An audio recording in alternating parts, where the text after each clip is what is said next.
Oi, eu sou Daniel Elias, do coletivo Um Café da Manhã, e essa é a minha Café Class.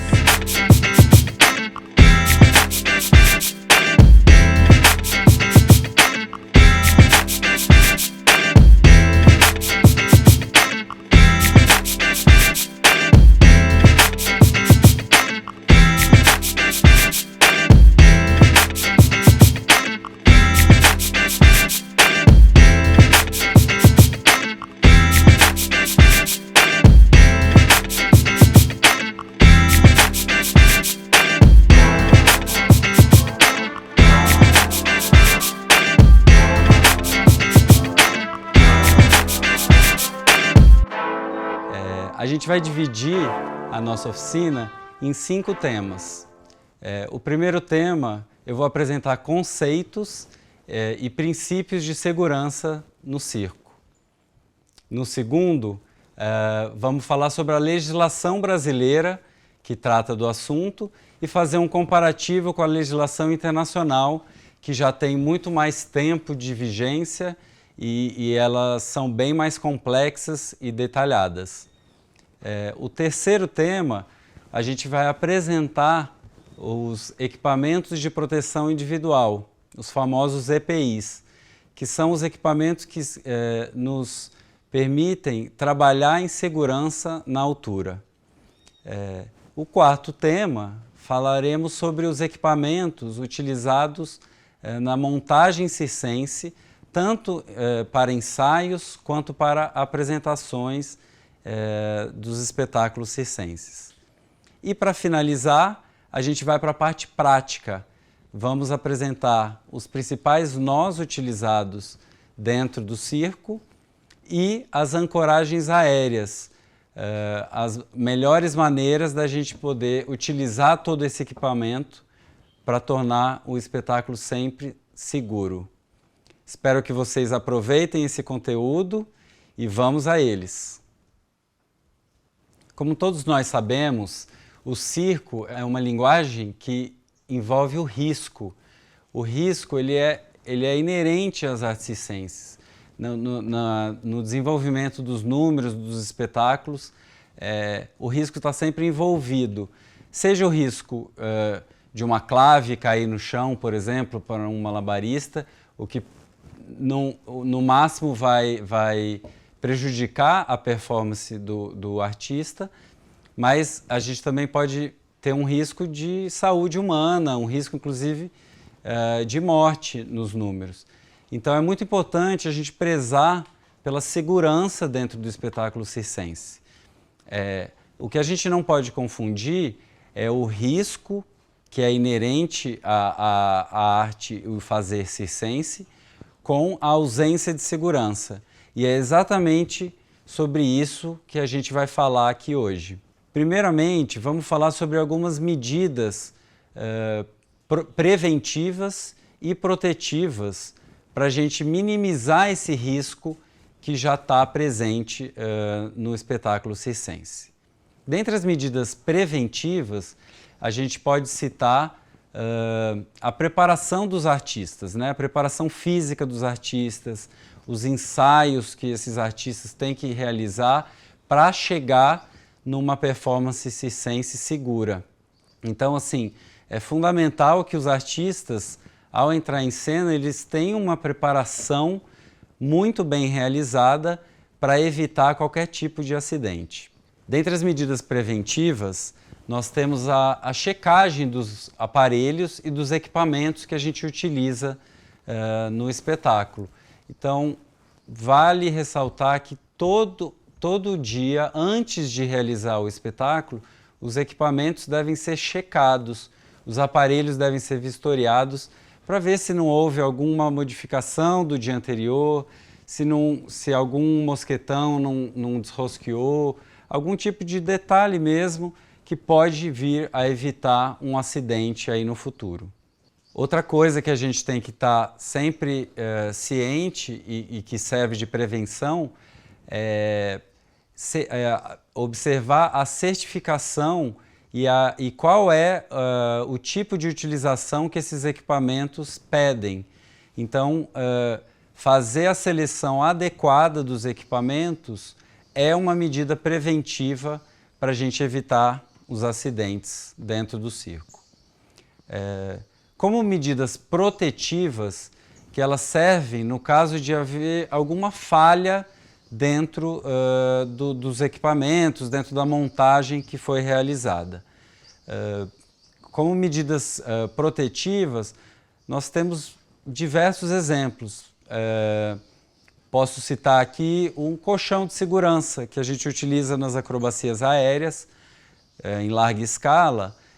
Aquele colchão, ele pode ser que ele não seja utilizado dentro do espetáculo, mas ele está ali em caso de alguma falha, algum lapso acrobático que possa vir a acontecer, ele está ali para salvaguardar a saúde física dos artistas. As medidas protetivas, elas podem também serem utilizadas para prevenir acidentes para o público.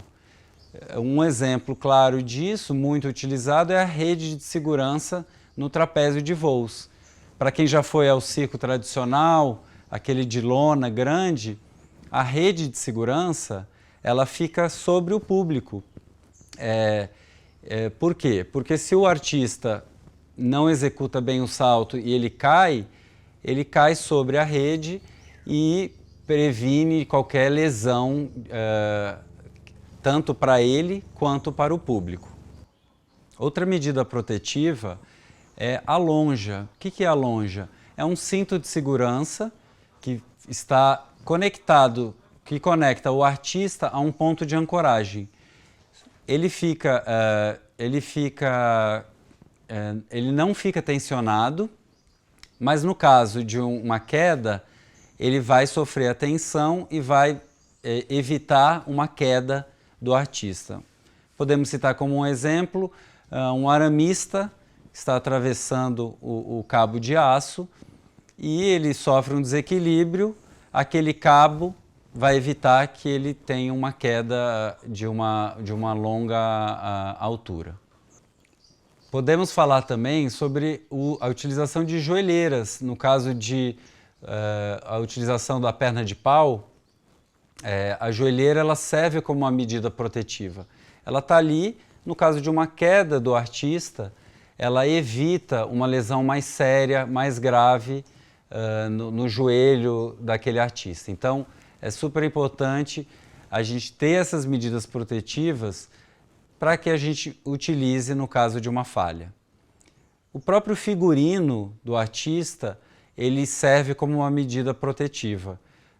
No mastro chinês, por exemplo, é importante que o artista esteja utilizando um figurino que seja bastante elástico e que traga essa proteção da pele do artista, porque numa escorregada, num movimento mais dinâmico de contato com o aparelho, o artista pode sofrer escoriações na pele e ele estando com um figurino apropriado, isso vai ser minimizado ou até evitado. Quando a gente pensa em montagem circense, a gente tem que pensar que ela deve ser precedida de muitas medidas para a gente poder chegar no dia da montagem e ter tudo preparado. Então, para começo de conversa, visita técnica, a gente tem que realizar uma visita prévia ao espaço que a gente vai fazer a montagem para levantar todos os riscos que aquele espaço ele apresenta para nós para a realização do espetáculo. Uma outra importância da visita técnica é que a gente vai levantar o equipamento e o material adequado para aquela montagem, porque cada cenário vai ser diferente. Então, por exemplo, quando a gente vai montar um espetáculo dentro de um teatro, a estrutura do teatro ela varia bastante. Então, a gente tem que ter esse levantamento de como é que é a estrutura física do teatro para a gente selecionar os equipamentos e materiais adequados para a nossa montagem.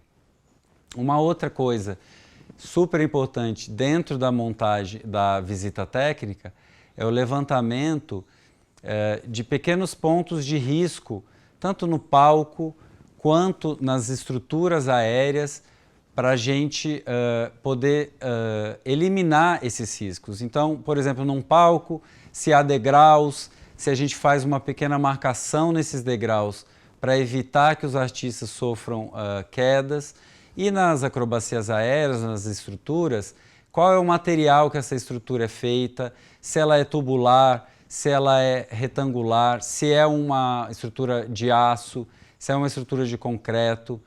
Tudo isso deve ser levantado para a gente selecionar o melhor equipamento para aquela montagem. E também para definir a quantidade de profissionais que a gente vai precisar para aquela montagem, porque muitas vezes o acesso à estrutura aérea ela é complicada e a gente vai precisar de mais gente trabalhando para realizar aquela montagem. Então, todo esse levantamento é feito na visita técnica e ele serve para a gente fazer o nosso planejamento. Bom, entre os benefícios que a gente tem de fazer um bom planejamento, é a gente estar preparado para qualquer eventualidade que venha acontecer, né? Às vezes o diretor chega na montagem e resolve mudar os aparelhos de lugar. E aí, se você tem um equipamento extra, material extra, e está bem preparado, você tira isso de letra. Então é importante ter esse planejamento bem feito. Então, obviamente, quando a gente faz a seleção de um material para uma montagem aérea, a gente nunca leva o equipamento exato, a quantidade de equipamento exata. A gente sempre leva uma sobra de equipamento que, na ocasião de qualquer mudança, a gente consegue se adaptar e realizar a montagem com segurança. Outro exemplo que a gente pode trazer aqui com relação aos procedimentos de segurança numa montagem é o isolamento da área inferior a uma montagem aérea. Quando a gente está numa estrutura aérea montando um equipamento, montando um aparelho, a área exatamente inferior a essa montagem deve estar isolada para evitar que as pessoas que estejam passando no palco, no picadeiro, venham a se machucar. E, inclusive, evitando um dano ao material que está ali no solo, né? Ao palco, ao picadeiro, a outros equipamentos que porventura estejam ali. Então esse isolamento ele traz benefícios e evita acidentes. Agora que a gente falou dos princípios técnicos de segurança e dos procedimentos, a gente vai entrar na legislação. A legislação brasileira que trata do circo, ela é muito reduzida. A primeira lei que nós temos que trata do assunto é a Lei 6.533 de 1978.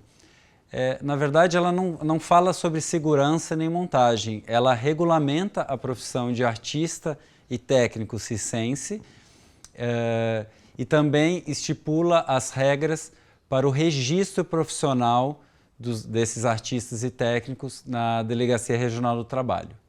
A gente só vai ter uma legislação que vai tratar do assunto de montagem e segurança quando foi criada a NR35, que é a Norma Regulamentadora 35. E ela trata especificamente do trabalho em altura, mas não especificamente sobre o circo, sobre o trabalho em altura no circo. Ela cria regras e delimita as obrigações dos empregadores e dos empregados para a realização de trabalho em altura. Esse trabalho em altura ele é delimitado a partir de 2 metros do nível do solo, onde haja risco de queda. Essa é a definição que a NR35 traz de trabalho em altura. A NR35 ela é uma legislação, ela é feita basicamente para construção civil, mas a gente no circo acabou se apropriando dela porque muitos dos nossos trabalhos são realizados a mais de 2 metros de altura. Então a gente se apropriou dessa norma para poder ter parâmetros de segurança dentro do nosso trabalho. E a partir daí, todas essas atividades devem seguir aqueles padrões estabelecidos pela norma, como, por exemplo, a utilização de EPIs, que são os equipamentos de proteção individual. Temos também a norma regulamentadora 6. Ela é específica dos equipamentos de proteção individual. Ela traz uma lista de quais são os equipamentos de proteção individual e em que situações eles devem ser utilizados. Temos uma portaria mais recente de 2020 da Secretaria Especial do Trabalho que trata sobre a certificação dos equipamentos e materiais utilizados nas montagens. Ela é chamada de CA, que é Certificado de Aprovação. Ou seja, todo equipamento nesse momento no Brasil, para estar de acordo com a legislação, ele deve ter um selo de aprovação com a marca CA. A gente pode fazer um comparativo com a União Europeia, por exemplo. Eles têm um selo semelhante, que é a marca CE. Em muitos equipamentos, a gente vê essa marca CE inscrita. Isso quer dizer que aquele equipamento ele foi testado e foi aprovado para aquele tipo de utilização. Já os Estados Unidos utilizam outras normas. Eles têm uma legislação muito rígida sobre a segurança no trabalho, principalmente no trabalho em altura. Eles têm, inclusive, um capítulo na OSHA, que é a organização que trata da saúde no trabalho, que fala especificamente sobre a proteção contra quedas, que na verdade a NR35 aqui no Brasil, ela seria um resumo do que a legislação americana trata. Tanto é que quando a nossa legislação ela não trata sobre algum assunto relativo a isso, a gente utiliza essa norma norte-americana, como um paralelo para a gente ter parâmetros de segurança. Se a gente fizer um comparativo com a norma francesa especificamente, ela é uma das mais evoluídas com relação específica ao circo. Ela tem uma legislação que trata inclusive do design de um palco, do design de um picadeiro. Ela traz detalhes muito específicos sobre o nosso fazer circense. Eu posso citar como exemplo aqui o princípio da redundância, que na legislação francesa ele é compulsório dependendo do tipo de equipamento e do local que você vai instalar. O princípio da redundância é aquele famoso backup, o nosso plano B, que a gente utiliza para quando o sistema principal falhar, a gente tem ali um sistema reserva que vai garantir que nenhum acidente vai acontecer. As normas brasileiras, como a gente viu agora, elas são muito reduzidas e são muito novas ainda. Então precisamos evoluir bastante nesse quesito, pegar como exemplo legislações internacionais que estão bem mais evoluídas e específicas e trazer esse tipo de legislação para que a nossa segurança dentro das montagens circenses esteja cada vez mais assegurada. Bora falar de EPI? Vamos falar sobre os EPIs. Os EPIs eles são divididos em duas classes. Os EPIs gerais, que são utilizados para diversos tipos de atividades, e os EPIs específicos para o trabalho em altura, que a gente utiliza nas nossas montagens circenses aéreas. Vamos começar com os EPIs gerais. Temos o capacete. Capacete muito utilizado, tem que ter o casco rígido. No caso do trabalho em altura, a gente tem que ter um capacete com jugular, para evitar qualquer tipo de queda do capacete quando a gente está realizando o nosso trabalho. Então é obrigatória a presença da jugular no capacete para o trabalho em altura. Óculos de proteção. A gente utiliza o óculos aí em diversas atividades para evitar qualquer dano nos olhos. Protetor auricular. A gente tem muitas atividades aí com ruído elevado e aí ele serve para evitar qualquer dano à saúde. Luvas. A gente utiliza aí para muitas funções. O trabalho de técnico aéreo exige a utilização de luvas, principalmente no caso de manipulação de cordas, para evitar queimaduras nas mãos, né? Então, a gente, normalmente, essa aqui é uma luva de pano. Geralmente, a gente utiliza luvas de couro para evitar esse tipo de lesão. A lanterna de cabeça. Ela é um equipamento bastante utilizado nas montagens. Muitas vezes a gente está em lugares onde não há iluminação, urdimentos de teatros, etc. Então ela serve para deixar nossas mãos livres, para a gente poder fazer o acesso por corda, para a gente poder fazer a nossa movimentação e realizar nosso trabalho em segurança. Vamos tratar agora dos equipamentos de proteção individual específicos para o trabalho em altura. Eu já estou aqui com minha cadeirinha tipo paraquedista, que é a exigida pela norma brasileira para execução de trabalhos em altura. Vou mostrar para vocês a cadeirinha tipo esportiva. Essa cadeirinha aqui, ela serve em larga escala utilizada pelos alpinistas. Ela tem aqui um cinto abdominal, um ponto de ancoragem frontal e aqui essas duas alças que vão nas pernas do alpinista. Esse tipo de cadeirinha, ele não deve ser utilizado para o trabalho em altura profissional. Então, em montagens circenses, esse tipo aqui a gente não utiliza. Agora, a gente pode utilizar essa cadeirinha em performances circenses, por exemplo, dança vertical ou algum número de descida por corda, a gente pode utilizar, mas aí a gente utiliza de maneira artística. No trabalho técnico, esse tipo de equipamento ele não deve ser utilizado.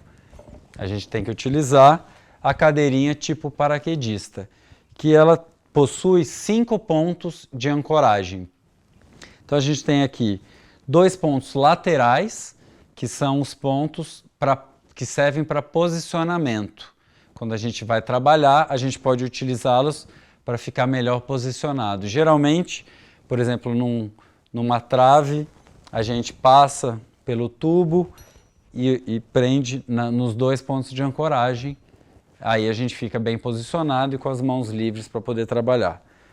Temos 2 pontos ventrais, o peitoral e o abdominal. O abdominal é um ponto de ancoragem para a gente ascender, para a gente descer, para a gente se ancorar. E esse ponto aqui, ele é utilizado pelos pontos de redundância. Ele é ancorado numa corda secundária, onde, por exemplo, vai estar o trava-quedas, que eu vou falar daqui a pouco. Tá? E também pode ser utilizado aqui o ponto dorsal, que ele tem a mesma função, e aí dependendo do trabalho que a gente está realizando, a gente tem a opção tanto de utilizar o peitoral quanto o dorsal, o que for melhor para a nossa mobilidade. Correto? Para a gente ter segurança no trabalho em altura, a gente deve estar sempre conectado. Isso a própria NR35 ela menciona, que a partir do momento que passamos dos 2 metros, nós devemos estar o tempo inteiro conectados. Em nenhum momento a gente está solto. Por isso a gente utiliza um talabarte que faz a nossa junção a um ponto de ancoragem. Ele une a nossa cadeirinha ao ponto de ancoragem. Aqui é um exemplo de talabarte. Esse talabarte aqui, ele é muito utilizado porque ele é bem largo. Vou mostrar aqui para vocês como é que funciona esse gancho. A gente tem que pressionar aqui para poder abrir. Se eu não pressionar, ele está travado. Então, é um fechamento automático que a gente chama. A ancoragem dele na cadeirinha deve ser feita ou no ponto peitoral ou no ponto dorsal. Aí vai depender do tipo de ação que a gente vai realizar, o que fica mais fácil para a gente. No caso, por exemplo, de subir uma escada para acessar uma estrutura aérea, a gente vai utilizar o dorsal, que fica mais fácil para a gente manipular o equipamento. Então a gente vai sempre clipar em um degrau e a gente vai clipar no segundo. Para soltar esse primeiro, eu tenho que deixar esse conectado. Em nenhum momento eu vou desconectar os dois, tá? Isso é bastante importante a gente lembrar. Seguindo na linha do talabarte, a gente vai falar agora de um talabarte menor. Esse aqui é o chamado talabarte para ferramentas. Quando a gente está lá em cima, eu não falei para vocês ainda, mas vou apresentar. Esse aqui é o rack para ferramentas. Está presente em todas as cadeirinhas. Em geral, ela suporta até 5 kg de carga. Tá? E aí, o talabarte para ferramentas, ele vai ficar conectado aqui na cadeirinha e a gente vai conectar aqui numa chave inglesa, por exemplo, tá?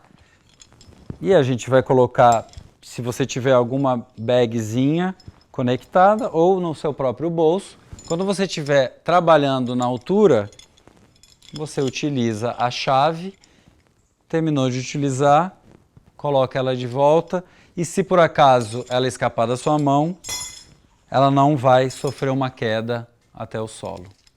Os EPIs, existem os EPIs específicos também para acesso por corda. Quando a gente tem um ponto de difícil acesso, que não tem uma escada, não tem uma estrutura para a gente chegar, a gente vai ancorar cordas para poder chegar ao ponto que a gente quer trabalhar. Então existem equipamentos hoje em dia para a gente chegar no ponto de ancoragem, nesses pontos. Começar, a gente tem os ascensores. Temos o ascensor de punho, que ele vai conectado na corda no nosso sistema principal. Lembrando sempre, a gente tem uma corda principal e uma corda secundária. Nessa corda principal, a gente vai utilizar os nossos ascensores. Temos o ascensor de punho, que a gente vai subindo e se apoiando. E temos o ascensor ventral. Ele deve ser utilizado junto com o ascensor de punho. Normalmente, ele está fixado na nossa cadeirinha, tipo paraquedista, e a corda passa aqui por dentro. E à medida que a gente vai subindo, ela vai travando e vai permitindo a nossa ascensão. Temos os descensores. E aqui eu tenho 3 exemplos para vocês de descensores. Esse aqui é o descensor 8. Ele é muito utilizado na escalada. A gente até utiliza ele no circo, mas numa outra função. Mais para frente eu vou mostrar para vocês. Ou seja, esse aqui a gente não deve utilizar para o trabalho em altura, tá? Assim como esse aqui. Esse aqui é um descensor esportivo, também utilizado na escalada. A corda passa aqui por dentro, tem uma alavanca e com essa alavanca eu vou controlando a minha descida. Vai estar conectado no anel abdominal da minha cadeirinha, tá? Então assim, a conexão dele é feita aqui no anel ventral, no anel abdominal, ventral. E qual é a questão? Ele não tem uma trava, então ele não deve ser utilizado para o trabalho em altura também. Posso utilizar ele numa dança vertical, por exemplo, numa apresentação, numa descida de corda feita em cena? Sim, artisticamente ele é permitido e ele é utilizado. Agora, no trabalho técnico, ele não é permitido. quando a gente está falando desses equipamentos que a gente não deve utilizar na montagem técnica, geralmente eles são mais simples, mais frágeis e têm possibilidades de falhas, vamos dizer assim, mais frequentes.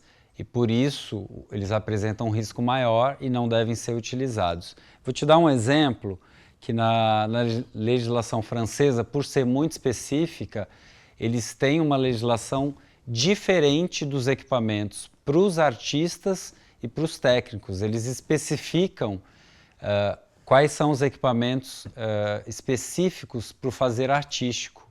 Isso é muito legal, né? Porque ele trata o trabalho como ele é.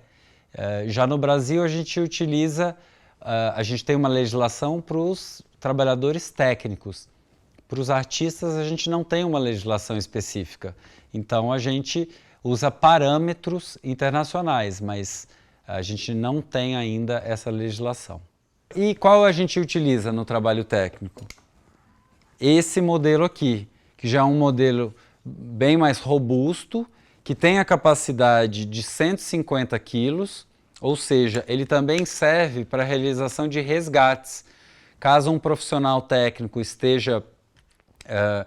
sofra algum acidente, esteja desmaiado, ele suporta a carga de 2 pessoas. Então ele também é utilizado para resgates. E qual é a grande vantagem dele? Ele tem uma trava. Então ele também vai aqui no anel ventral abdominal, e a grande vantagem dele é que quando a gente chega, por exemplo, estamos realizando uma descida, a gente chega no local que a gente quer realizar um trabalho, a gente faz o travamento e aí fica com as mãos livres para poder realizar o nosso serviço. Quando a gente está na descida, é bastante importante a gente lembrar, o descensor está conectado também aqui no nosso anel abdominal, e uma mão a gente está operando a alavanca, e com a outra mão a gente vai estar aqui na corda o tempo inteiro. A gente só vai poder tirar essa mão de segurança aqui quando a gente travar o descensor, e aí a gente fica liberado para realizar a nossa atividade, certo? Voltando um pouquinho a falar do Talabarte, esse aqui é um modelo um pouco mais antigo. Ele é constituído por cordas dinâmicas, ou seja, que absorvem o impacto no caso de uma queda. Mas hoje em dia é muito comum a gente utilizar absorvedores de energia, que são fitas compactadas, aí vocês estão vendo a imagem, que elas entram nesse sistema para, no caso de um impacto, eles se abrem e vão absorvendo todo esse impacto de uma queda, tá? Então, assim, hoje em dia o mais comum é a gente ter fitas mais rígidas no Talabarte com um absorvedor de energia. Eu falei que a gente tem na ascensão por corda, no acesso por corda, a gente tem a corda do sistema principal, que a gente vai estar conectado, e tem a corda secundária. O que vai nessa corda secundária? O nosso trava-quedas, tá? É esse equipamento que vocês conectam na corda e conectam no seu anel peitoral, tá? Essa segurança, ela é o backup que a gente, caso o nosso sistema principal se rompa, tenha uma falha, a gente está assegurado por esse sistema secundário. A gente utiliza dentro da montagem aérea e da montagem em geral no circo, da bota de segurança, que é um equipamento que tem o bico do calçado rígido, o que evita qualquer tipo de lesão nos pés no caso da queda de algum objeto, ou mesmo quando a gente dá uma topada ou bate em algum material ou estrutura que esteja no solo. Então tá aí a bota de segurança que a gente deve estar sempre utilizando. Falamos aí dos equipamentos de proteção individual. Eu vou só dar alguns exemplos de equipamentos de proteção coletiva. Ou seja, são aqueles equipamentos que estão ali nos locais de trabalho e que servem para todo mundo, para a proteção de todos os trabalhadores envolvidos.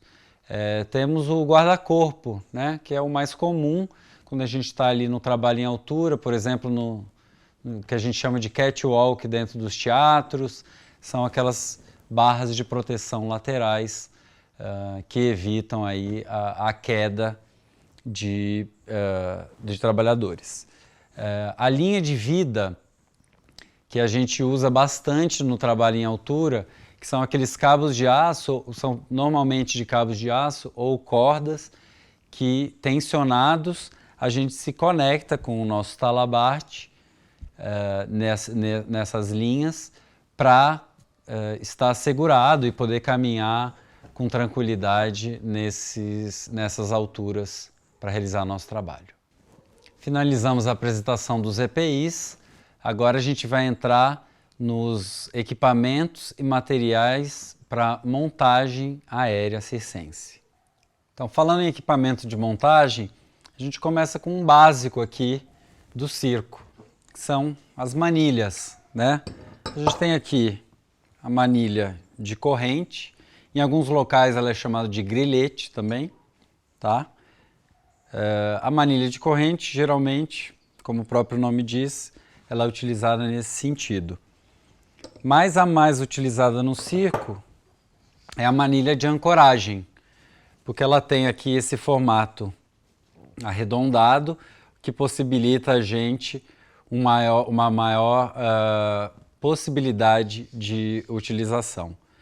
Importante aqui na manilha de ancoragem, vou dar um exemplo aqui para vocês. Quando ela está numa estrutura, a gente tem uma angulação que a gente pode utilizar nessa manilha. Qual é essa angulação? Se a gente tem alguma coisa apoiada aqui, por exemplo, uma corda que está passando aqui, tá? A gente tem que ter a noção que a gente pode ir no máximo a 90 graus. Se a gente passar dos 90 graus, a gente vai estar fazendo utilização equivocada do equipamento, certo? E vai estar forçando ele, possibilitando a ocasião de um acidente. Então, assim, a gente pode utilizar toda essa área até os 90 graus desse eixo vertical, tá? Se a gente tiver dois pontos, por exemplo, duas cintas ou duas cordas nessa manilha, o ângulo entre esses dois pontos é de, no máximo, esse ângulo aqui interno, tá? Esse ângulo interno, ele é de no máximo 120 graus. Mais do que isso, a gente também vai estar fazendo a utilização errada desse equipamento. Então, bastante importante quando a gente, falando de manilha, de ancoragem, a gente prestar atenção nessa angulação que a gente vai utilizar. Vou falar agora dos links rápidos, ou malha rápida, como alguns conhecem. Eles são muito úteis, versáteis. Aqui eu tenho dois modelos diferentes, tá vendo? Esse oval, triangular, aí vai depender do tipo de utilização, da montagem que você vai fazer. Aqui a gente tem uma rosca fixada no próprio equipamento, tá? E que facilita o seu manuseio. A gente utiliza bastante esse tipo de equipamento para uma montagem mais fixa. Então, num espaço, por exemplo, numa escola de circo, esse é um equipamento bastante recomendado porque ele pode sofrer um aperto com um alicate, por exemplo. Claro, lembrando sempre que a gente periodicamente tem que fazer inspeção para saber se está tudo ok, se está bem rosqueado e etc. Vamos passar agora para um outro conector mais comum que a gente tem hoje em dia no circo, que é o mosquetão. Aqui temos um mosquetão de aço, oval, mas eles têm outros materiais, outros formatos. Primeiro eu vou falar sobre a estrutura do mosquetão. O mosquetão ele tem uma espinha, que é a parte mais forte do equipamento. Então, essa parte ela tem que ser privilegiada nas nossas montagens. Claro que no caso do mosquetão oval, a tendência da carga é ficar centralizada. Mas no caso aqui de um mosquetão HMS ou pera, a tendência da carga é ficar junto da espinha, que é a parte mais forte do mosquetão. Seguindo aqui para as partes do mosquetão, aqui nós temos o portão, tá?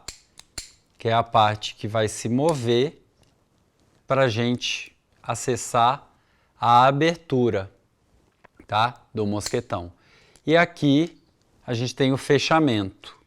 Nesse caso, é um mosquetão, trata-se de um mosquetão manual com fechamento de rosca, tá? Então, uma vez que a gente rosqueou, o mosquetão está fechado, abriu aqui, desrosqueou, a gente já está com ele aberto.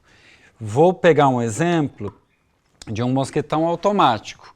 Ele é exatamente igual ao que eu estava na mão, só que aqui ele tem um fechamento com duas ações. Giro e empurro, ó. Girei, empurrei, tá? Então eu tenho duas ações para que ele abra. E ele fecha automaticamente. Então, ó, ele está fechado, aí eu giro, empurro, ele abre, tá? A segurança de um mosquetão automático ela é maior, porque às vezes ali numa montagem, na pressa, a gente pode acabar esquecendo de fazer o rosqueamento e o trancamento do mosquetão. Nesse caso aqui, ele faz isso automaticamente. A gente tem os mosquetões de aço, temos os mosquetões de alumínio também, que a vantagem maior deles é a carga que eles possuem, né? Então, assim, no alpinismo, eu diria que esse é o mosquetão mais recomendado, porque ele tem uma carga mais leve e a carga que ele suporta carregar é praticamente a mesma, e a gente vai falar sobre isso daqui a pouquinho. Mas dentro do circo, eu costumo indicar a utilização de mosquetões de aço. Por quê? Porque o aço ele é um material que ele sofre uma deformação no caso de excesso de carga. E isso é um aviso que a gente tem para substituir ou fazer um sistema de backup ou aumentar os equipamentos de montagem para aquela situação específica. Então, eu aconselho nas nossas montagens aéreas sempre utilizar mosquetão de aço, tá? Como eu falei aqui, temos também diferentes formatos. Esse aqui é o mosquetão pera. Qual que é a grande diferença aqui, por exemplo, para uma situação cotidiana? Quando a gente tem uma polia, eu vou aconselhar, utilize mosquetão oval. Por quê? Porque com a utilização dele, a gente mantém aqui as duas placas da polia equilibradas. Se a gente coloca essa mesma polia num mosquetão pera, se a gente coloca aqui, ó, o mosquetão ele fica deslocado. Se eu colocar o mosquetão como ele vai ficar pendurado, aqui, ó, as duas placas elas não ficam equilibradas. E isso vai fazer uma diferença se a gente tem uma carga muito elevada. Bom, sobre o mosquetão, vou mostrar aqui só mais um exemplo. Esse aqui, Esse aqui já é um mosquetão bem mais seguro, porque ele exige 3 ações para a abertura dele. Também é um mosquetão automático, esse aqui é de alumínio, mosquetão pera ou HMS também, né? Aí a gente vai, ó, empurrar, girar para depois abrir. Então são 3 ações e ele fecha automaticamente. A partir do momento que eu soltei, ele fecha. Então assim, esse aqui é um mosquetão muito seguro, bem legal da gente utilizar. Vamos passar agora, eu queria falar só um pouquinho sobre o que vem marcado aqui nos mosquetões, né? Tem aqui uma série de números, uma série de letras. O que vem de informação importante aqui para a gente? A informação mais importante que tem é a carga que suporta esse equipamento. Nesse caso aqui, são 25 quilonewtons, tá? O que dá mais ou menos 2.500 quilos de carga no sentido longitudinal. Aqui no sentido horizontal, ele suporta apenas 9 kN. Você vê a diferença. Então, assim, o mosquetão ele é feito para ser utilizado no sentido longitudinal, certo? Geralmente ele vem também com uma marcação de uma certificação de aprovação. No caso brasileiro, é o CA, como eu já falei. Na Europa, existem diversos, tem o CE, tem o EN também, que é uma certificação local europeia. E uma coisa que eu ainda não falei, mas vou trazer aqui para vocês. Importante, todos esses equipamentos que eu estou apresentando, importante quando você adquirir esses equipamentos, você leia o manual de instruções que ele acompanha. Por quê? Porque ali vão estar todas as maneiras corretas de utilização, as indicações daquele equipamento. Então não adianta aí sair usando equipamento de qualquer jeito, porque isso não vai ser legal, não vai dar certo para você. Então leia o manual, ali está tudo especificado, como você deve utilizar aquele equipamento. Vamos falar sobre as polias então. Aqui chegou a hora das polias. Aqui eu já mostrei para vocês a polia simples, tá? Essa aqui é de alumínio e ela é indicada para utilização de suspensão de pessoas, tá? Essa aqui é uma pequena, essa aqui já é uma maior, tá? Ela também tem aqui, ó, o EN, que é a norma técnica que ela atende, o CE, que é da Comunidade Europeia. Tem também aqui, ó, da UIAA. Essa aqui é uma organização, uma associação internacional de alpinistas, bastante respeitada, por isso muitos equipamentos utilizam a marcação de aprovação da UIAA, que é um selo de qualidade, sem dúvida nenhuma. Aqui ela ainda diz a espessura máxima da corda que a gente pode utilizar na polia, tá? Nesse caso aqui são 15 milímetros, e aqui a carga que ela suporta, 32 kN aqui em cima, o que quer dizer 16 kN em cada lado da corda que vai passar por essa polia, tá? Vou aqui só mostrar para vocês. Então, no caso dessa polia tá pendurada, ela suporta 16 kN em cada lado dela. E aí isso vai somar 32 aqui em cima, certo? Aqui uma polia dupla, um exemplo de polia dupla, tá? Aqui também tem todas essas informações que eu já mencionei na outra. E aí basta a gente seguir e ler o manual. O próprio equipamento aqui tem o desenho de um livrinho que indica para você, leia o manual desses equipamentos antes de utilizar. Uma coisa bastante utilizada no circo é esse tipo de polia, tá? Essa aqui é uma polia tripla.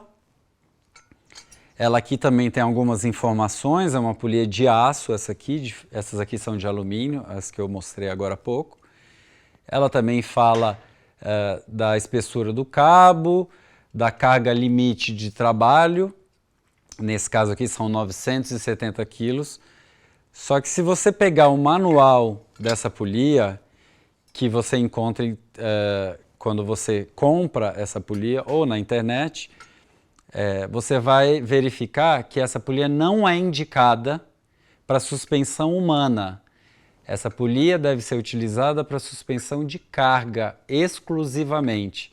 Então, assim, não dá para a gente brincar com esse tipo de segurança.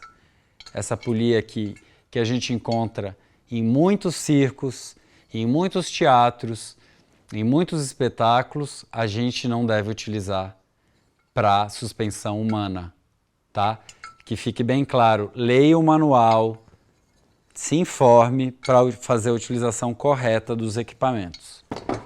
Com essa polia dupla, aqui eu queria mostrar como é que a gente faz um sistema de vantagem mecânica, tá?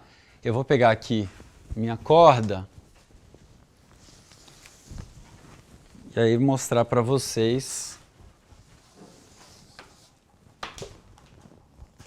como é que a gente pode fazer essa montagem de um sistema de vantagem mecânica.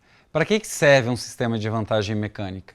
Ele serve para a gente chama de moitão esse sistema, tá? No circo, é muito comum, e ele serve para a gente diminuir a carga que a gente vai tracionar na nossa mão e, ou seja, permite que a gente tracione cargas que, se a gente tiver um sistema de polia simples, a gente não tem a capacidade, ou vai precisar de mais pessoas para fazer essa tração. Com um sistema de moitão, a gente tem a vantagem mecânica, né, como eu falei.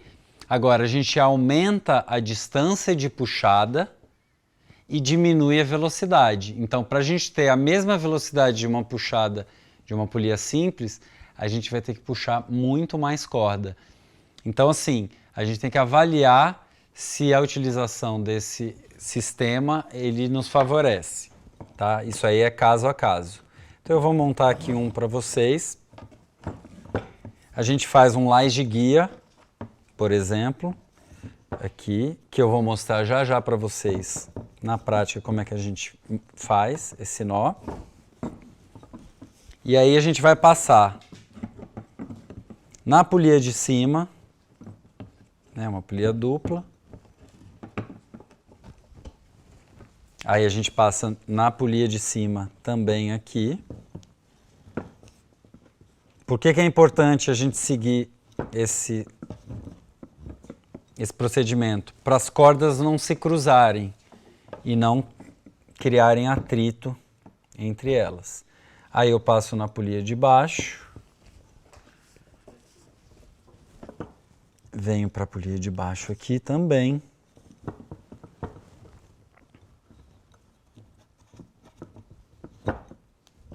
Aí. Aqui está o sistema de moitão, tá? Esse aqui vai na parte superior, esse aqui vai conectado geralmente num ponto de ancoragem no solo, e aqui está a nossa corda de trabalho, certo? Esse aqui é um sistema de 4:1, ou seja, se a gente tem 100 quilos sendo puxado de um lado do sistema, aqui na nossa mão a gente vai puxar 25 quilos. Vamos falar sobre os distorcedores, que no circo a gente chama muito comumente de giros, né? Aqui eu tenho 3 exemplos. Esse aqui é o mais comum, tá? Para que ele serve? No caso da nossa movimentação na execução de um número, que a gente gire, por exemplo, a gente não vai fazer, a gente não vai torcer a corda, o cabo de aço. Então, ele faz essa compensação, para isso que serve o distorcedor. Ou se a gente quer um efeito de giro muito rápido, ele também auxilia com essa função. Aqui tem um giro bem mais compacto, tá? E discreto. E esse aqui é um giro mais moderno, mas que ele aceita conectores de tamanho específico, mas em compensação aqui na parte de cima ele tem uma abertura feita através de uma ferramenta que não exige a presença de um outro conector aqui em cima. Então a gente diminui o tamanho que o distorcedor ocupa no nosso sistema total. Vamos falar da placa de ancoragem. Aqui tem uma placa de ancoragem simples. Deixa eu fazer aqui um exemplo. Uma placa de ancoragem que a gente pode dividir a carga. Então aqui, por exemplo, se a gente vai trabalhar com uma faixa, que é um aparelho circense, a gente pode utilizar uma placa de ancoragem e aí a gente põe uma faixa em cada um desses pontos. Então a gente divide esses pontos. Esse aqui é um exemplo caseiro, né? Fabricado. Existem aí diversos modelos fabricados industrialmente com mais de um ponto em cima e diversos pontos embaixo. E aí vai da sua utilização. Se a gente tem uma placa com 5 pontos embaixo e a gente vai utilizar 2, a gente tem que equalizar isso para que ela fique em equilíbrio. Vamos falar da cinta com catraca. Para que serve essa cinta com a catraca? Ela serve para a gente dar tensão a um sistema ou para fixação de algum objeto, de algum guincho, de algum equipamento numa estrutura. Mas isso não quer dizer que ela sirva como um ponto de ancoragem. Muito pelo contrário, a gente não deve utilizar a catraca como ponto de ancoragem. Então jamais eu vou fixar uma catraca numa estrutura, por exemplo, e ancorar um aparelho ou uma pessoa nesse equipamento, tá? Isso aqui, por exemplo, a gente quer causar uma tensão num cabo de uma estrutura para firmar a estrutura no solo.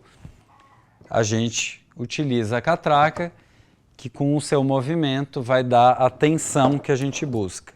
Vou mostrar como é que a gente utiliza a fita na catraca. Então aqui a gente tem o equipamento, aqui o bloqueio do freio, a gente abre para poder fazer a movimentação. Aqui está o tambor da catraca, a gente vai vir com a fita, vai passar no tambor,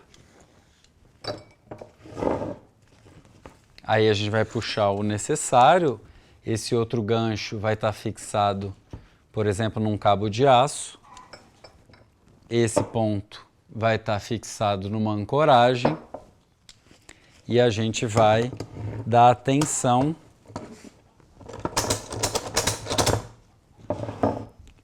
necessária com a manipulação da alavanca.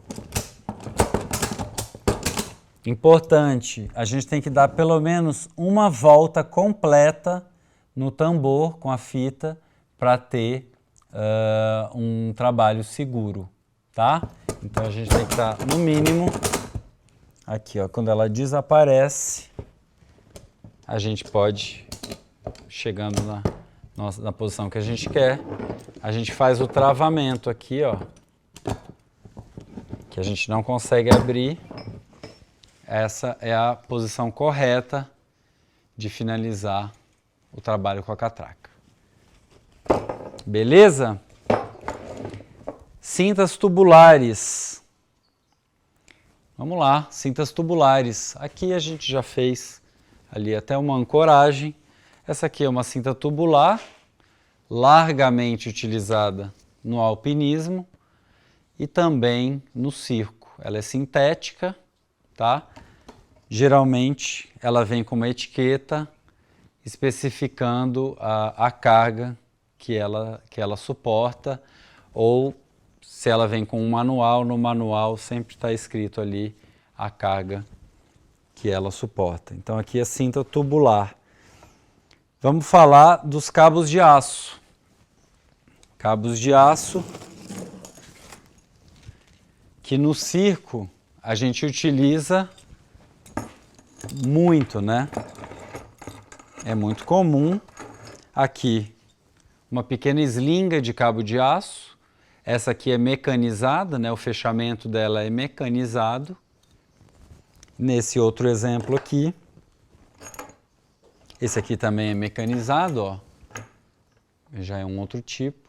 Aqui tem a sapatilha, que é a proteção do cabo, né? Quando a gente for fazer a ancoragem com um mosquetão, por exemplo, ele protege o cabo de aço de abrasão. Aqui. E para finalizar, deixa eu pegar aqui até o grampo para dar o exemplo concreto para vocês. Essa aqui é a forma ideal que a gente tem de fazer uma eslinga de cabo de aço, tá? Então, o que a gente vai precisar para fazer uma eslinga? A gente precisa da sapatilha, que é essa proteção que a gente tem do cabo de aço, e a gente precisa dos grampos, né? Os grampos aqui, ó. O ideal é que o primeiro grampo fique colado na sapatilha e os outros dois equidistantes, ou seja, a situação ideal são 3 grampos. E qual é a posição do grampo?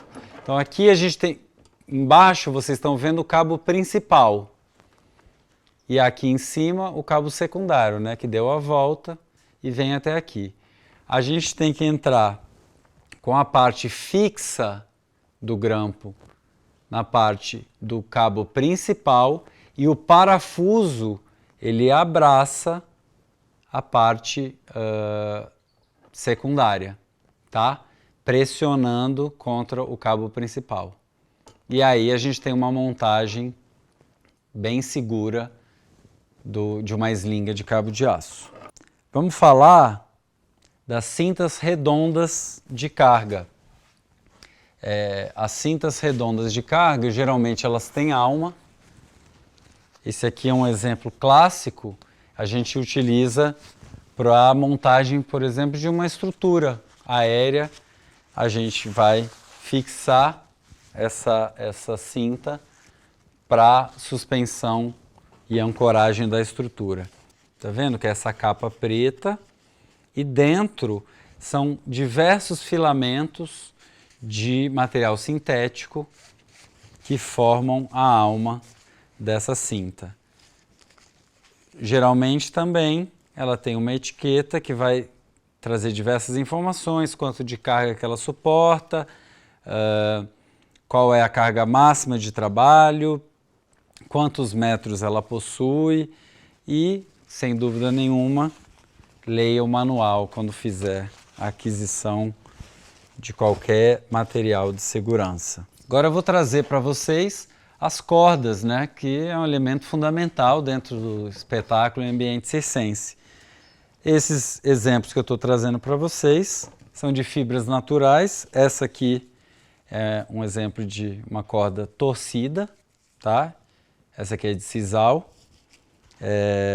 Temos também cordas de algodão como fibras naturais. Esse aqui é um exemplo.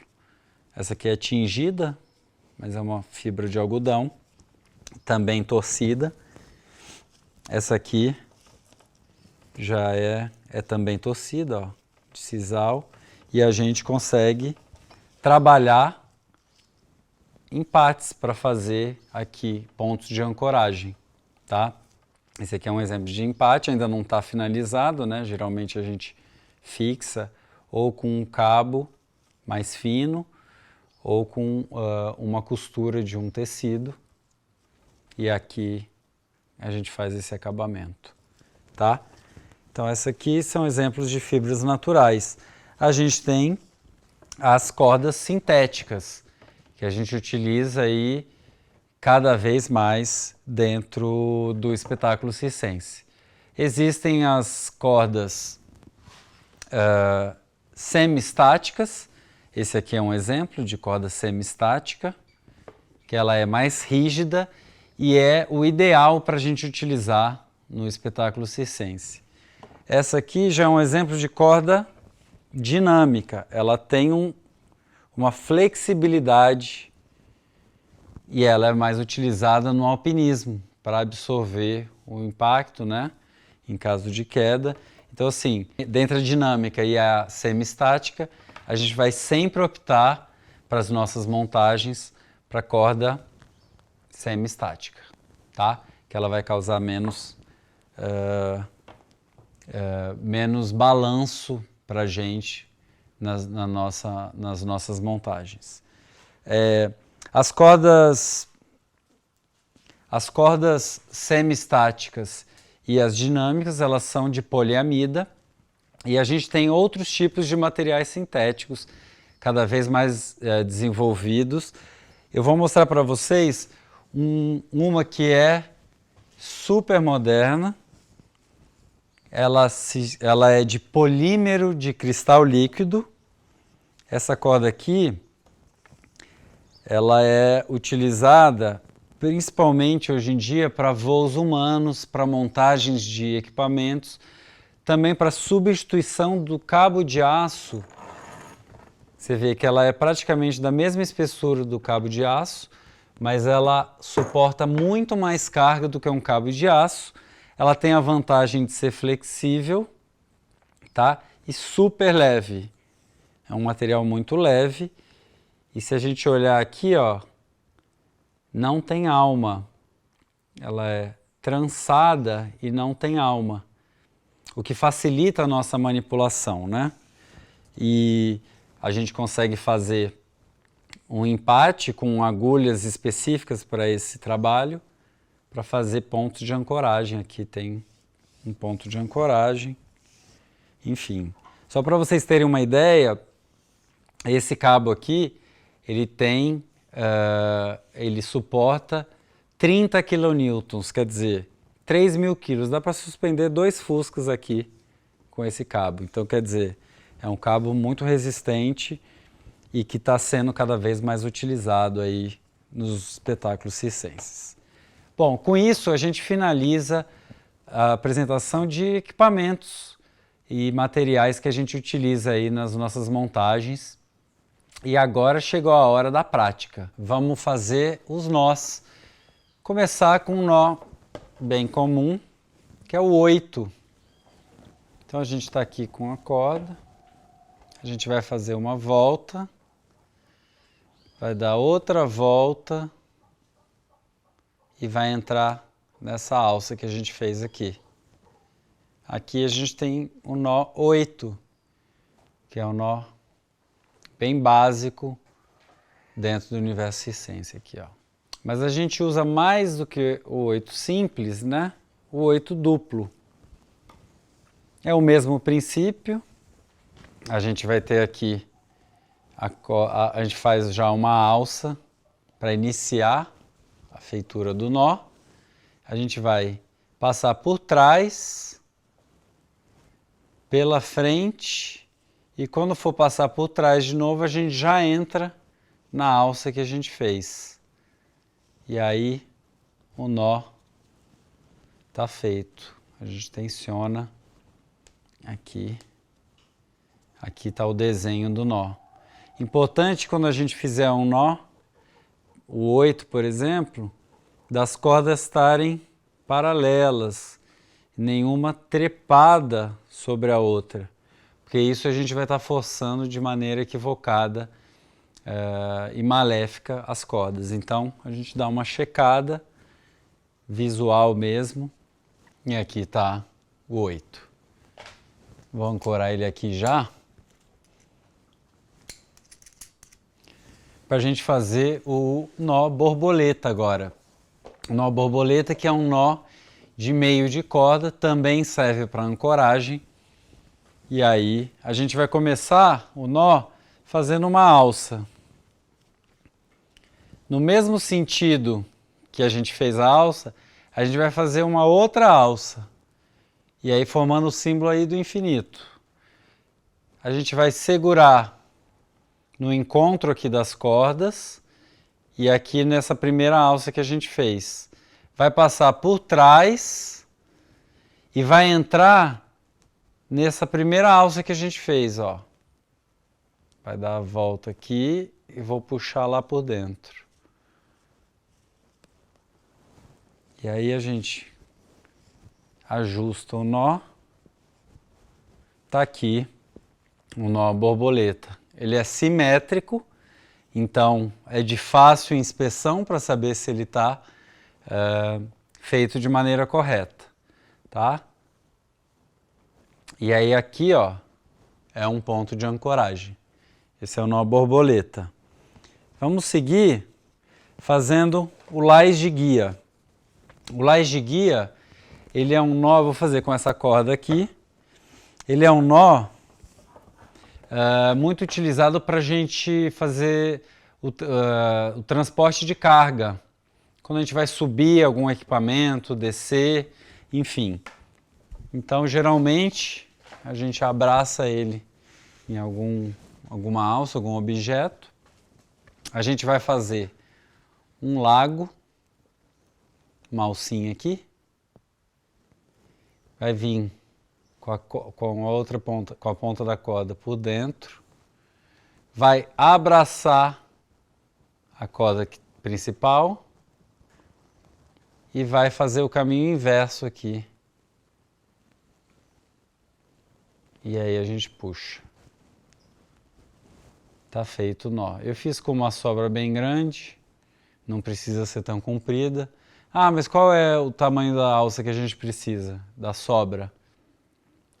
De 10 a 15 centímetros é o ideal, a gente sempre deixar uma sobra para a gente ter segurança, tá? Então esse aqui é o lás de guia. E agora eu vou fazer o nó campeão de audiência no circo, que é o volta do fiel, ou o famoso nó de porco, né? Conhecido. É um nó que a gente pode utilizar tanto para ancoragens, quanto para quando a gente quer dar tração. Isso aí vai depender muito do uso, mas o nó de porco ele é utilizado para muitas funções. Então a gente vai dar a volta aqui numa estrutura, veio pela esquerda, vai dar uma outra volta vindo pela direita, vai passar na frente da corda principal e vai entrar aqui. E a gente vai dar atenção. Também de fácil verificação, vai ter sempre uma corda passando no meio, uma corda subindo e uma corda descendo. Esse é o nó de porco. Quando a gente faz uma ancoragem com nó de porco, a gente sempre faz um nó de segurança na sequência. Por quê? Porque ele sozinho, ele é um nó que se movimenta, pode correr com o movimento, ó. O próprio movimento da corda desfaz o nó. Então, se a gente for utilizar ele para uma ancoragem, a gente faz um nó de segurança para dar o acabamento. E aí, para finalizar, a gente vai fazer o nó boca de lobo. Importante que a gente falar sobre os nós é que cada nó ele tem uma porcentagem que ele tira de carga da corda. Então, os nós, a gente tem que pensar bem que nó utilizar para exigir o mínimo possível da corda. O boca de lobo é um dos nós que mais exige da corda, ou seja, ele tira a capacidade de carga de uma corda entre 50% e 70%. É muita coisa. Então, assim, se a gente puder evitar esse nó, a gente evita. Agora, é um nó que serve também para muitas possibilidades. Então a gente tem que ver, dependendo da carga que a gente está utilizando, o material que a gente está utilizando, ele pode ser um nó útil também. Então a gente passa uma alça e vai passar com o resto da corda pelo meio dessa alça, vai puxar e vai dar o aperto aqui. Esse aqui é o boca de lobo, tá? Então assim, esses são os principais nós que a gente utiliza no circo. A gente tem uma infinidade aí, dependendo do que a gente quer fazer, mas você tendo uma base desses nós, aí já dá para fazer suas montagens e seguir aí no seu trabalho. Beleza? Vamos agora para as ancoragens aéreas. E se tratando de ancoragens aéreas, a gente primeiramente tem que analisar a estrutura que a gente vai utilizar para a montagem. Então, se a estrutura for tubular, a gente já tem mais facilidade, porque a gente não tem a presença de nenhuma quina viva. O que seria a quina viva? É exatamente uma quina que pode vir a danificar o seu material, tanto a sua fita tubular, a sua corda, seu cabo de aço, enfim. Então, o que a gente faz para a gente eliminar essas quinas vivas, no caso delas existirem? A gente utiliza proteções.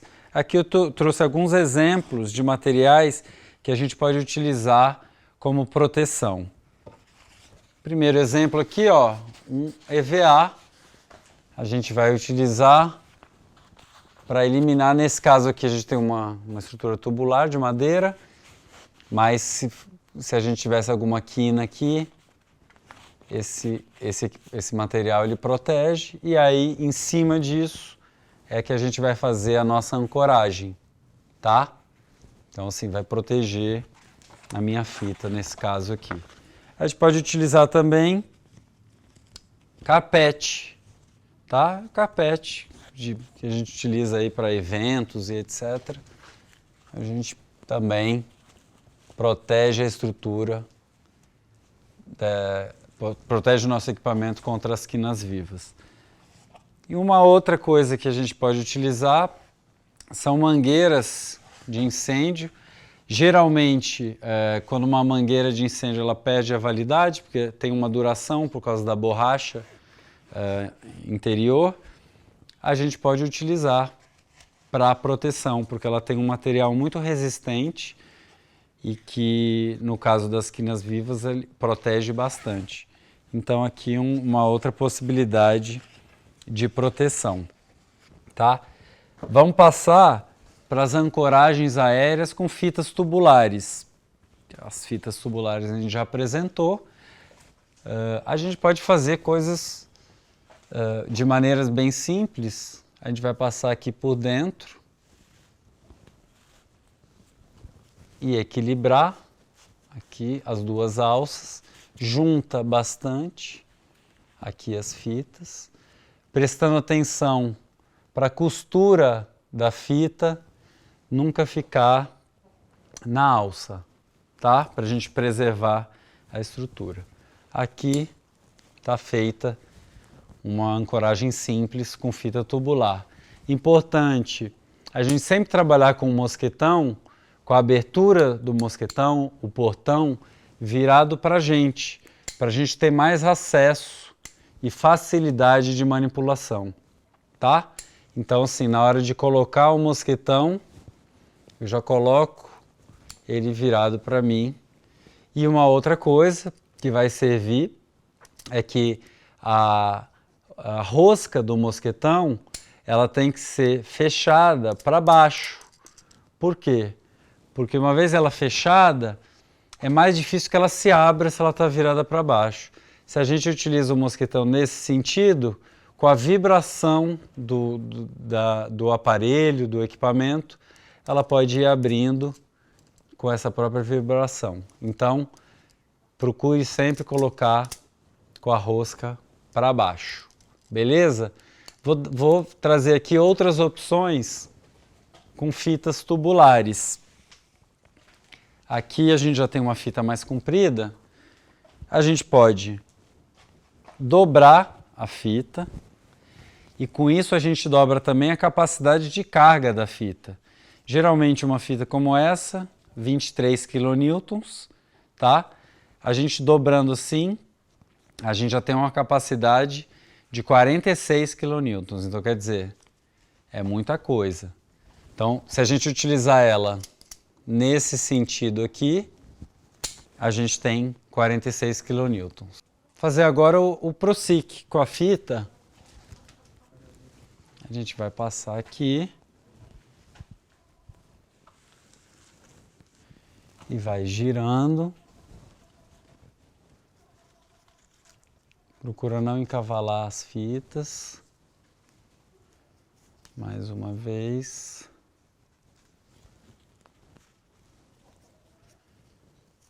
E aí cheguei no tamanho que eu quero. Eu vou fazer a tensão aqui.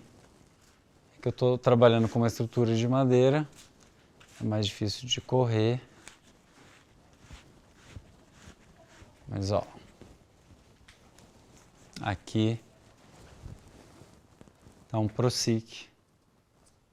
E aí qual é a vantagem, grande vantagem do ProSic? Não corre para um lado nem para o outro, tá? A gente tem um nó fixo de ancoragem. Podemos fazer também um marchand. A gente pode utilizar se a gente tem que fazer ancoragem numa estrutura vertical. Ele é legal porque ele não corre. Então a gente vai aqui, vai fazendo a volta.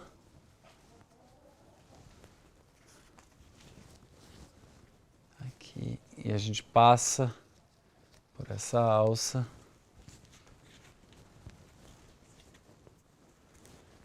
E a gente tem uma ancoragem que não vai correr, tá?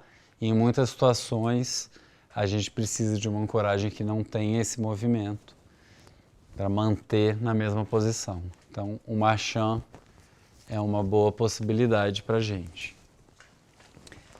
O boca de lobo, que eu já mostrei, tem aquela questão da perda de carga, mas é muito simples e muito popular. A gente passa aqui por dentro, puxou, travou ele bem, e aí a gente pode regular o tamanho da alça.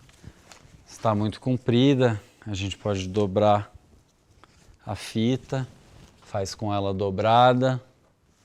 Passou lá dentro, faz com ela dobrada.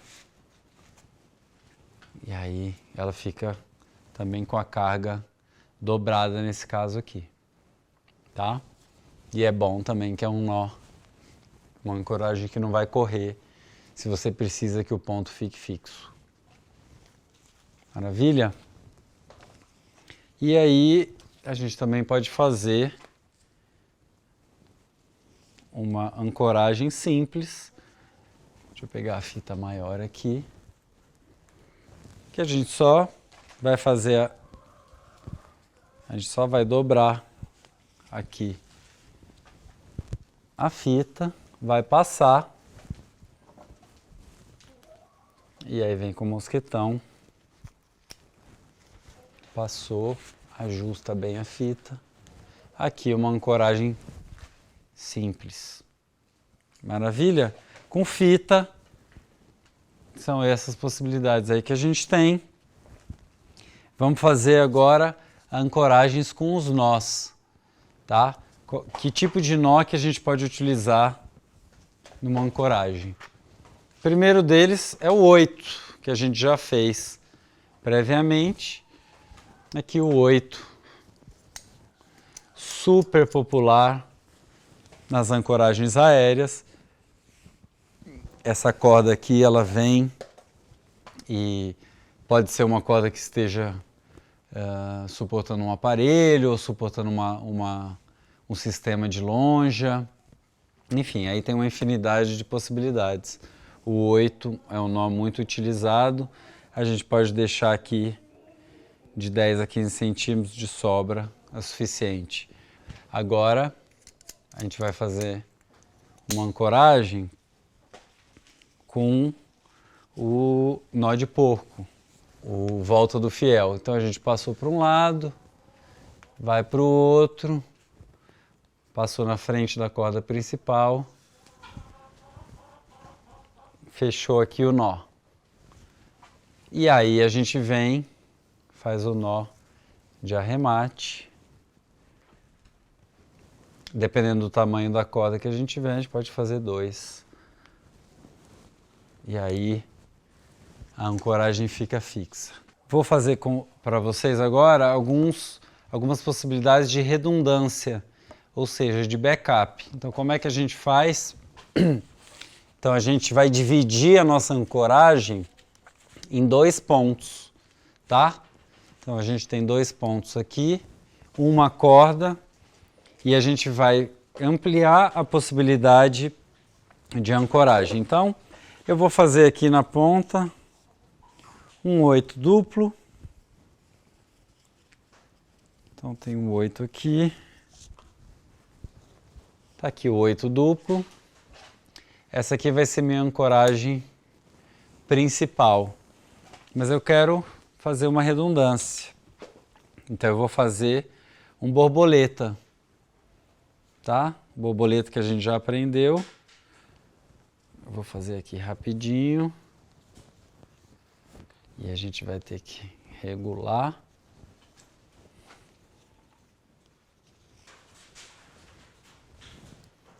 Aí. Aqui ficou mais curto ainda. Espera aí um pouquinho. Vou aumentar mais um pouquinho.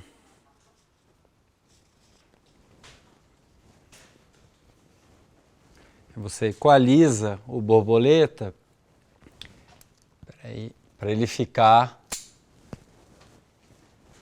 na mesma distância. Aqui eu estou dividindo a minha ancoragem, tá? Nesse caso. Então, essa corda aqui, ela tem 2 ancoragens. Se houver problema em uma, eu tenho o backup na outra.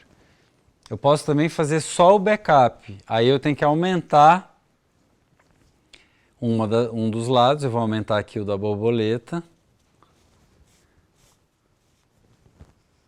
que ele vai ficar de backup.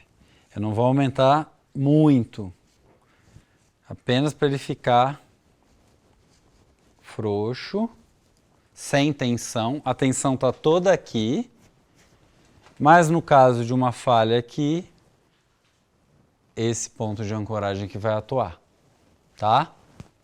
Então existem essas 2 possibilidades, tanto a equalização quanto só o backup. Aqui a ancoragem que está ativa é essa aqui. Tem uma outra possibilidade de fazer uma ancoragem dupla, que é o nó orelha de coelho. Ele tem praticamente a mesma execução que o 8, com uma pequena diferença. Vou mostrar aqui para vocês. E o orelha de coelho é bom porque ele já vem equalizado, ele já fica equalizado. Então é o mesmo início do 8, só que eu faço com uma alça mais comprida. Então a gente faz ali o 8, passou por trás, passou pela frente.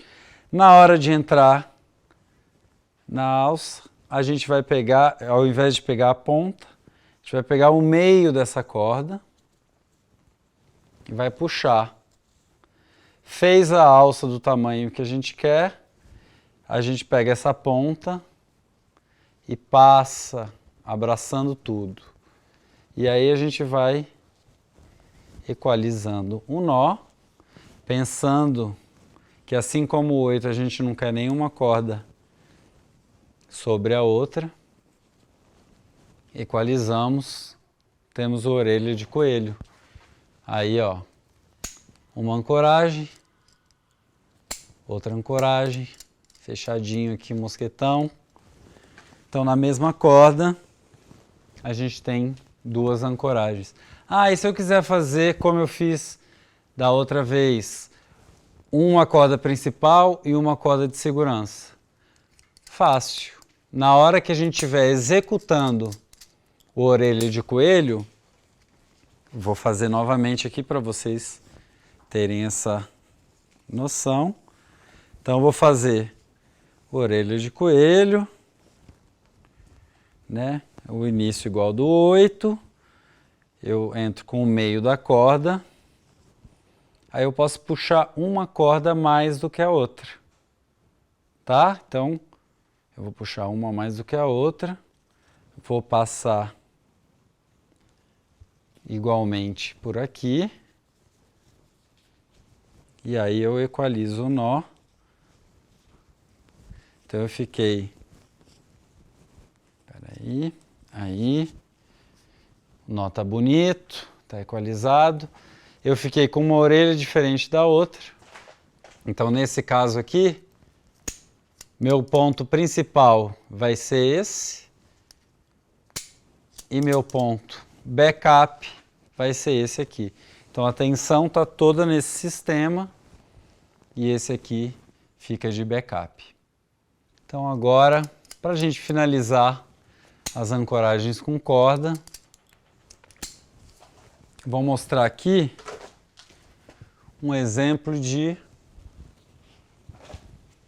uma ancoragem de uma corda encapada. Essa aqui é uma corda de algodão, aqui com a sapatilha. A gente pode pendurar, pode ser tanto uma corda lisa, quanto uma corda de um aparelho como uma lira, ou uma corda de trapézio. Na verdade, a corda de trapézio vai ser dupla, né? E aí a gente vai e não entra no conector. Como é que a gente faz? A gente vai buscar um conector que sirva na sapatilha, tá? E aí a gente tem que fazer a troca, porque o ideal é que a gente evite de ter dois conectores um sobre o outro. Então a gente vem aqui, girou, esse sentido, o conector mais largo aqui, e aí a carga vem para a espinha do mosquetão. E aqui é a maneira correta de fazer essa ancoragem. E para finalizar, agora eu vou mostrar para vocês ancoragens no tecido. Primeira coisa que eu vou fazer, eu vou achar o meio do tecido para poder fazer as minhas ancoragens. São diversas maneiras. Aqui achei o meio, já tenho até um nozinho aqui. Com esse nozinho, eu posso fazer a ancoragem até com um mosquetão. Se ele for mais largo, mosquetão pera. Eu já tenho o nó aqui no meio do tecido. Vou passar aqui no mosquetão. Fechei. Aqui tem uma ancoragem básica para um tecido. Ah, mas eu não tenho um mosquetão pera, ou o meu tecido é mais grosso, ele não cabe no mosquetão pera. A gente pode utilizar tanto um anel de elevação, quanto um 8, tá? Eu vou mostrar primeiro no 8, como é que a gente faz. Aí a gente tira esse nó do meio do tecido. Então aqui eu estou com a marcação do meio do tecido. Como é que eu faço? Eu vou passar aqui no 8.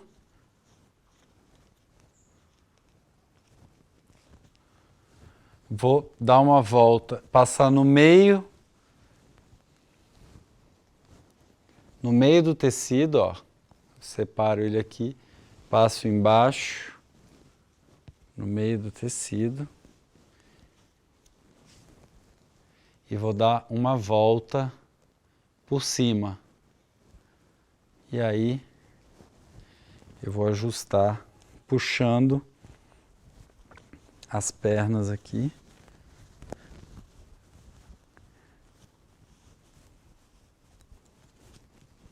tenho aqui a ancoragem montada. E aí, tá feito aqui, dá para fazer um ajuste melhor. E aí o tecido está montado no 8. No anel de elevação é bem semelhante. Deixa eu tirar aqui do 8. A diferença é que o anel não tem um ponto de ancoragem específico, né? Ele vai tudo numa só. Então vou passar. Aí já vou aqui no meio.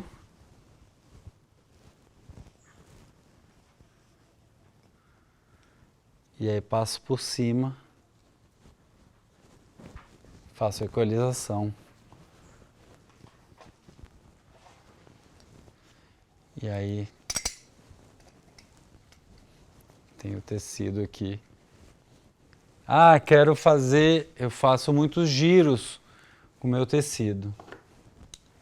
Aí a gente vai utilizar um distorcedor no nosso sistema.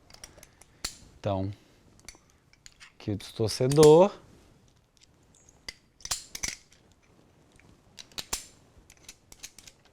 Lembrando da rosca para baixo, para baixo.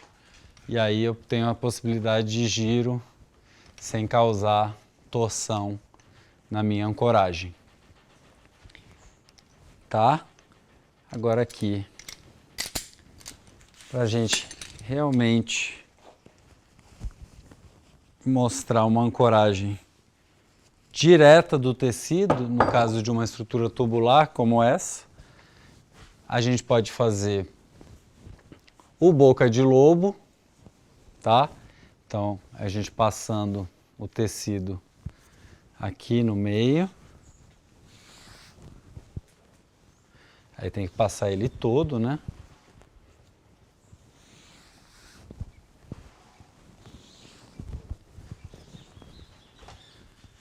Ancoramos. Tá aí o boca de lobo direto na estrutura.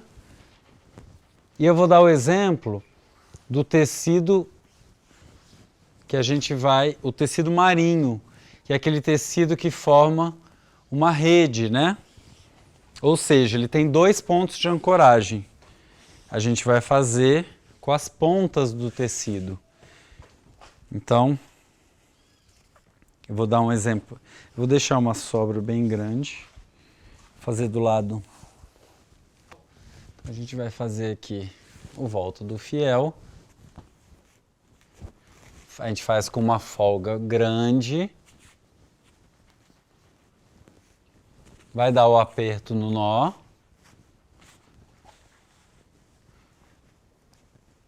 E, no mínimo, um nó de segurança. Tá?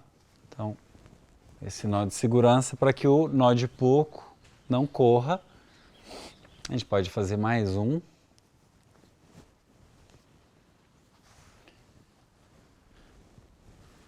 Aí temos a ancoragem de um dos lados.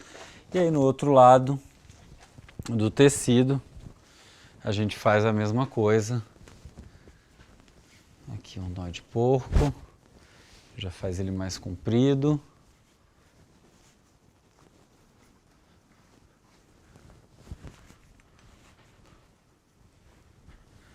Faz o nó de segurança. Faz mais um.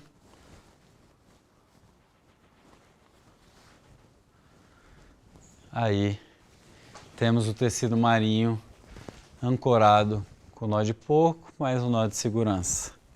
Bom, pessoal, é isso aí. A gente está chegando no fim da nossa aula. Esse foi um resumo do que a gente tem para falar sobre segurança, que é um assunto super vasto.